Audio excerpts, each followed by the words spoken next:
علماء کرام میں اور ذمہ دار لوگوں میں بات ہو رہی ہے۔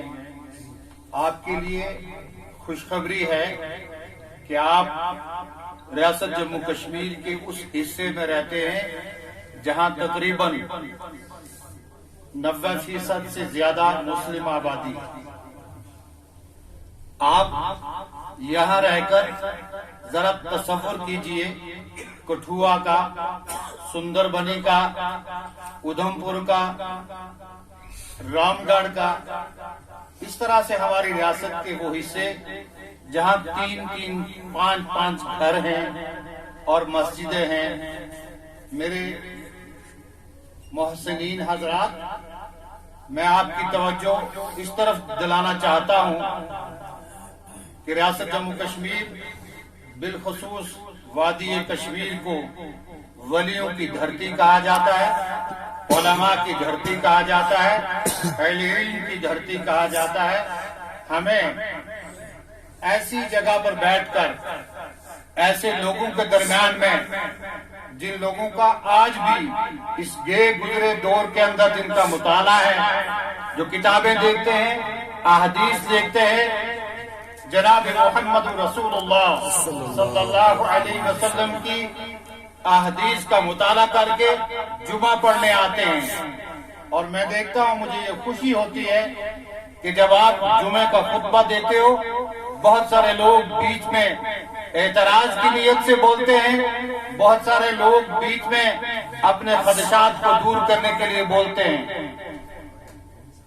ایسے حالات میں یقیناً آپ کو تیاری کے ساتھ پوری طرح سے لیس ہو کر آپ کو جمعہ کے خطبے کے لیے جانا ہے۔ میرے دوستوں اور بزرگوں، ہم جس نازک مسئلے پر یہاں سر جوڑ کر بیٹھے ہیں، وہ مسئلہ ہماری نوجوان نسل کو کھوکھلا کرتا جا رہا ہے۔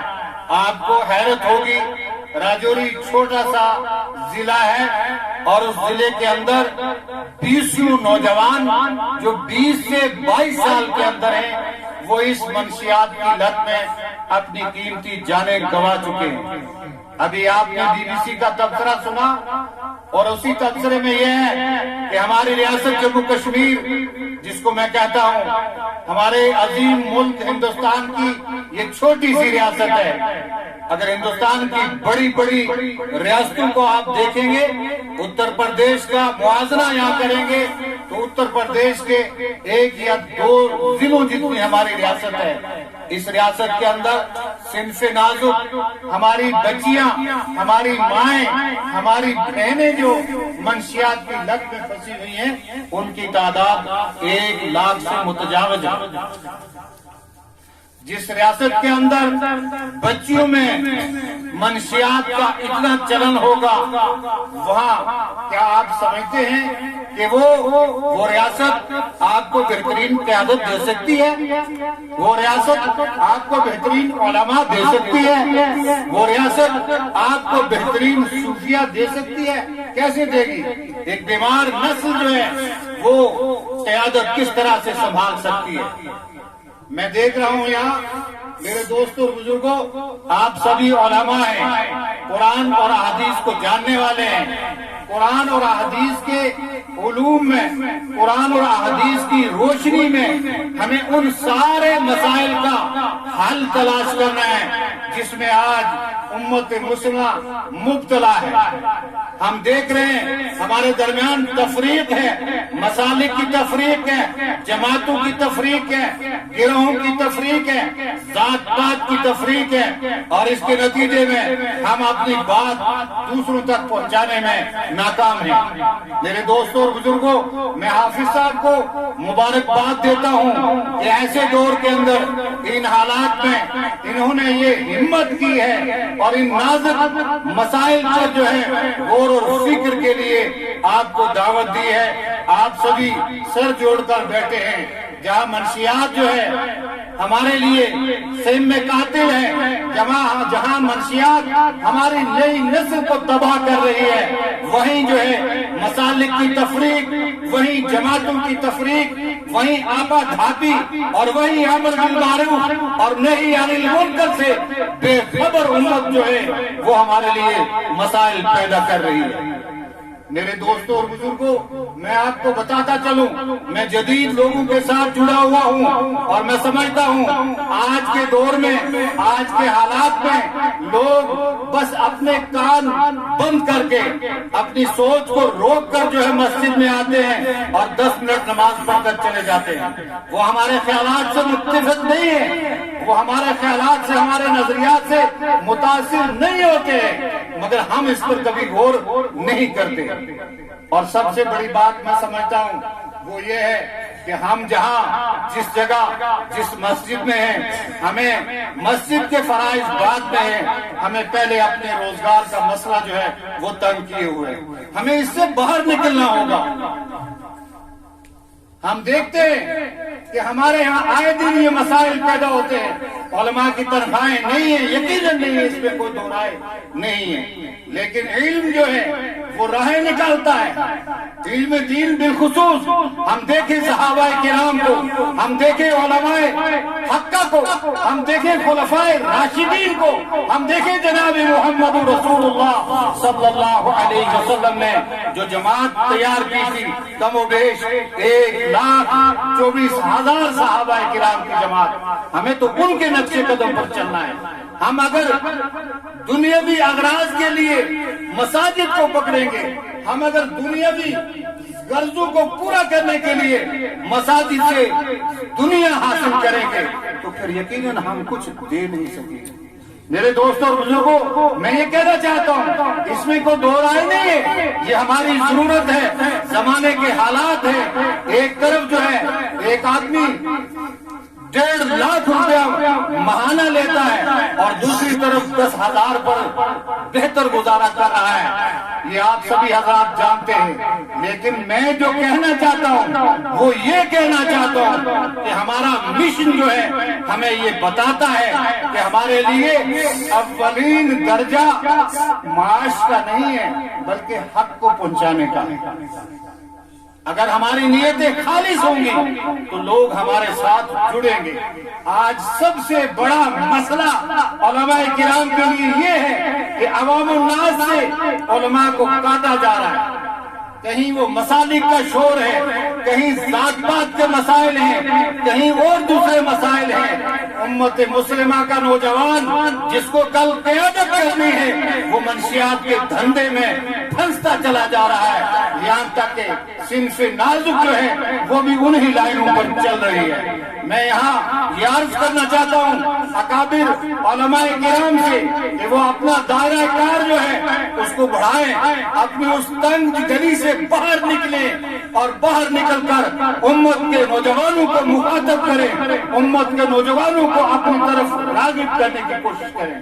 اس کے لیے میں یہ تجاویز دے سکتا ہوں، آپ یونیورسٹیز کے اندر اپنے مراسم پیدا کریں، یونیورسٹیز کے طلبہ جو ہیں ان سے، کالجز کے طلبہ سے آپ جو ہے آپ کونسلنگ کریں، ان کی آپ ان کے ساتھ بیٹھیں، ان سے تعلق بنائیں۔ آپ اپنی مسجد کے اندر، آپ اپنے محلے کے لوگوں میں جو نوجوان ہیں ان نوجوانوں کے ساتھ جو ہے خالی وقت میں ان کو بٹھائے افراد سازی کے طور پر۔ یہاں تو ہم تقریر کر رہے ہیں، ہماری تقاریر کو ساری دنیا سن رہی ہے، لیکن وہ نوجوان اس سے غافل ہیں جو اس کے اندر مبتلا ہے۔ میں آپ کو بدقسمتی کی بات بتاؤں، ایک جگہ میں نے سنا کہ نوجوان جو ہیں، مسلم نوجوان جو اس بیماری میں پھنس چکے ہیں، وہ پنجاب میں ریہیبلیٹیشن کے نام پر سکھوں نے، ہندوؤں نے جو ہے بڑے بڑے ادارے قائم کر رکھے ہیں، اور ہمارے مسلمان ایک طرف تو اپنے بیٹے کو لٹا چکے اور دوسری طرف اپنی دولت بھی جو ہے ان کے ہاتھوں پر پھینک رہے ہیں۔ کتنی بدقسمتی کی بات ہے۔ لا الہ الا اللہ محمد رسول اللہ صلی اللہ علیہ وسلم پڑھنے والے نوجوان تربیت غیر مسلم سے لے رہے ہیں۔ یہ ہمارے لیے لمحہ فکری ہے۔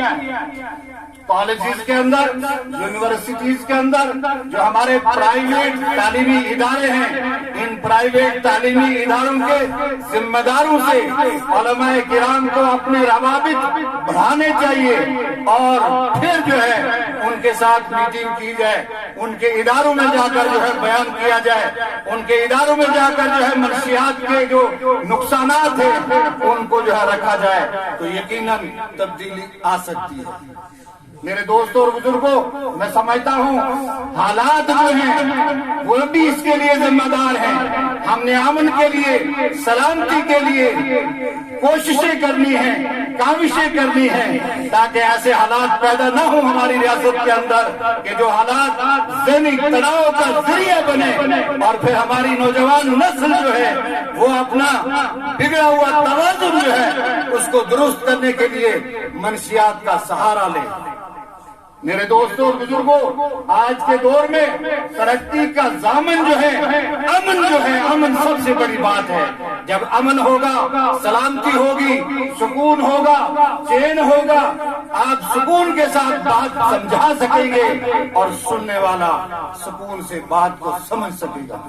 یہ ہماری ذمہ داری بنتی ہے، اس لیے کہ العلماء ورثۃ الانبیاء، جناب محمد رسول اللہ صلی اللہ علیہ وسلم نے مکہ المکرمہ میں اقرا کی تعلیم جو جاری فرمائی تھی، اس کے ساتھ میں محمد رسول اللہ صلی اللہ علیہ وسلم کی تربیت تھی۔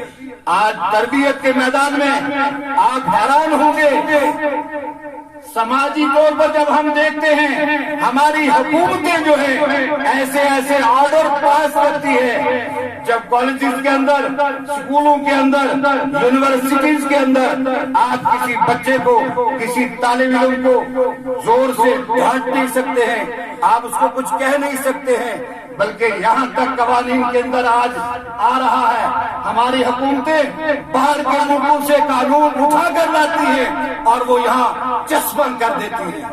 یہاں کی زمین کو، یہاں کے حالات کو دیکھ کر جو ہے ہمارے مقننہ کو قوانین بنانے چاہیے۔ آج اسکولوں میں حالت یہ ہے، آپ کسی بچے کو ڈانٹ نہیں سکتے، آرڈر اس طرح کے آ رہے ہیں۔ اگر کوئی بچہ استاد کے ساتھ بدتمیزی کرتا ہے، اگر کوئی بچہ استاد کے ساتھ مار پیٹ کرتا ہے، تو قانون یہ کہتا ہے اس کے باپ سے بلا کر جو ہے فرینڈلی اس بچے کے ساتھ معاملہ طے کیا جائے۔ اس کو آپ ڈانٹ نہیں سکتے، اس پر آپ سختی نہیں کر سکتے۔ ایسے سماج میں، ایسے حالات میں میرے دوستوں بزرگوں، آپ کو امت مسلمہ کا یہ بیڑا اٹھا کر چلنا ہے، امت مسلمہ کی اصلاح کرنی ہے، امت مسلمہ کے اندر جناب محمد رسول اللہ صلی اللہ علیہ وسلم کی سنتیں، آپ کا طریقہ جو ہے اس کو جاری کرنا ہے۔ اس کے لیے میں سمجھتا ہوں بنیادی طور پر سب سے جو اہم چیز ہے وہ علم ہے، بردباری ہے۔ آپ کے اندر اتنا مادہ ہونا چاہیے، اتنی برداشت ہونی چاہیے کہ آپ سب کے ناز اور نخرے جو ہے ان کو برداشت کر کے اللہ کے نبی کی بات جو ہے آپ ان تک پہنچائیں گے۔ آج کا سماج آپ کی بات سننے کے لیے تیار نہیں ہے، آج کا سماج بے راہ روی کے اندر ہے۔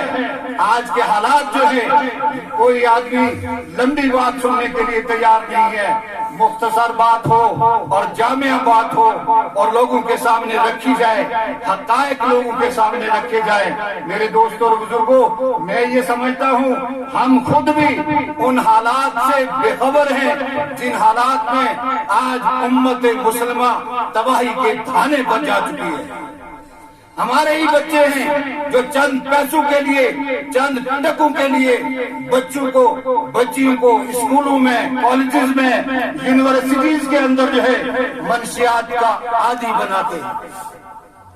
چند دن تک ان کو مفت میں وہ ساری چیزیں دی جاتی ہیں، اور پھر کیا ہوتا ہے، پھر اس کے بعد جب عادت پڑ جاتی ہے تو بچہ جو ہے وہ گھر سے پیسے لاتا ہے، خرید کر نشہ کرتا ہے، جو غریب لڑکے ہیں، جو غریب لڑکیاں ہیں وہ چوری کرتے ہیں۔ آج دیکھتے ہو آپ کی گاڑیاں جو ہے وہ سڑک پر محفوظ نہیں ہے، آپ کا مکان محفوظ نہیں ہے۔ آپ مکان جو اگر آپ نے دو جگہ بنائے ہوئے ہیں، ایک مکان کو تالا لگا کر اگر آپ دوسری جگہ جائیں گے رات کو تالا ٹوٹ جائے گا، آپ کے گھر میں چوری ہو جائے گی، آپ کے اسکولوں کے اندر جو سرکاری املاک ہے وہ چوری ہو رہی ہے۔ اس کی وجہ کیا ہے؟ اس کی وجہ یہ ہے کہ وہ نوجوان نسل جو بے روی پر چل پڑی ہے، اس کو جب ضرورت پڑتی ہے، اس کو جب طلب آتی ہے تو وہ اس طلب کو پورا کرنے کے لیے وہ چوریاں کرتے ہیں، ڈاکے ڈالتے ہیں اور سینکڑوں برائیوں کے اندر مبتلا ہوتے ہیں۔ لہذا میرے دوستوں اور بزرگوں، اس میں بھی کوئی دو رائے نہیں ہے کہ اس کا حل صرف اور صرف قرآن حکیم کے اندر ہے اور جناب محمد رسول اللہ صلی اللہ علیہ وسلم کے طریقے میں ان ساری چیزوں کا حل ہے۔ لیکن سب سے بڑا مسئلہ یہ ہے، ہم آج امت مسلمہ کو محمد رسول اللہ صلی اللہ علیہ وسلم کے طریقے پر لائیں کس طرح؟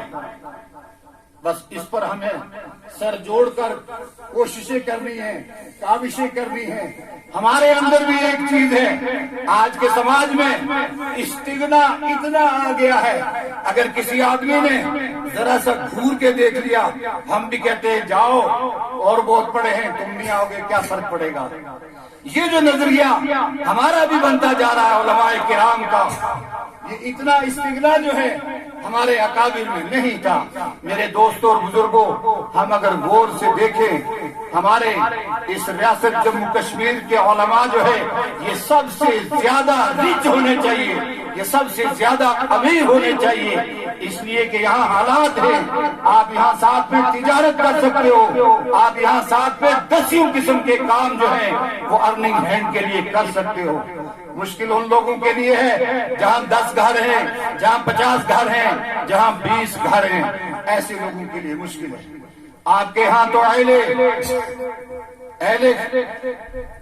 ایسے لوگ بھی ہیں جو اللہ کے لیے خرچ کرنا چاہتے ہیں اور وہ پریفر کرتے ہیں ہم اپنا پیسہ ایمان والے پر زیادہ خرچ کریں۔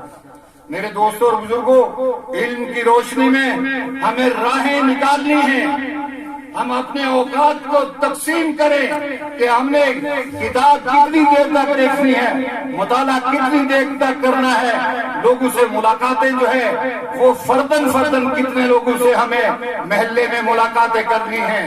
اگر ہم انفرادی ملاقاتوں کا سلسلہ شروع کریں گے تو یقیناً تبدیلیاں آئیں گی۔ میں مبارکباد دیتا ہوں حافظ صاحب کو کہ ایسے ماحول میں، ایسے دور میں انہوں نے یہ بڑا قدم اٹھایا ہے۔ میں ان سے درخواست کروں گا یہ یونیورسٹیز کے لوگوں سے رابطے قائم کریں، یہ ان تمام مسالک کے ذمہ داروں سے رابطے قائم کریں اور ریاست جموں کشمیر کے اندر جو ہے بین المسالک جو اتحاد ہے اس کے لیے بھی یہ کوششیں کریں۔ آپ حضرات بھی کوششیں کریں۔ آج دنیا ایمان والے جو پریشان ہیں وہ ان چیزوں سے پریشان ہیں۔ ایک آدمی ایک مسئلہ بتاتا ہے، دوسرا مسئلہ بتاتا ہے، تیسرا ادھر سے آتا ہے، تیسری بات بتاتا ہے، وہ کہتا ہے ارے خدا کے لیے ہمیں رہنے دو، آپ جاؤ اپنے کام کرو۔ لہذا ضرورت ہے کم از کم کامن منیمم پروگرام جو ہے اس پر ہم سارے اکٹھے ہو سکتے ہیں، اپنے ذاتی اغراض، اپنی شہرت اور لالچ سے ہٹ کر جو ہے جب ہم قرآن اور جناب محمد رسول اللہ صلی اللہ علیہ وسلم پر اکٹھے ہو جائیں گے تو یقیناً ہماری ریاست کا نقشہ بدل جائے گا اور یہاں سے جب امن کی لہریں چلیں گی، یہاں سے امن اور سلامتی کا ماحول بنے گا، یہاں سے امن اور سلامتی کی ہوا چلے گی، وہ سارے ملک کو نہیں بلکہ ساری دنیا کو اپنی لپیٹ میں لے کر جو ہے ان کو سکون اور ان کو چین، ان کو راحت پہنچائے گی۔ اللہ رب العالمین آپ حضرات کی زندگیوں میں برکت عطا فرمائے۔ خداوند تعالیٰ آپ کی وجہ سے ریاست جموں کشمیر کے چپے چپے میں امن اور سلامتی کی ہوائیں چلا دے۔ خداوند قدوس جو ہے امت مسلمہ ہی نہیں بلکہ ساری انسانیت جو سستی ٹوٹی ہوئی انسانیت ہے، اللہ رب العالمین اس کو سکون عطا فرما دے۔ وآخر دعوانا ان الحمدللہ رب العالمین۔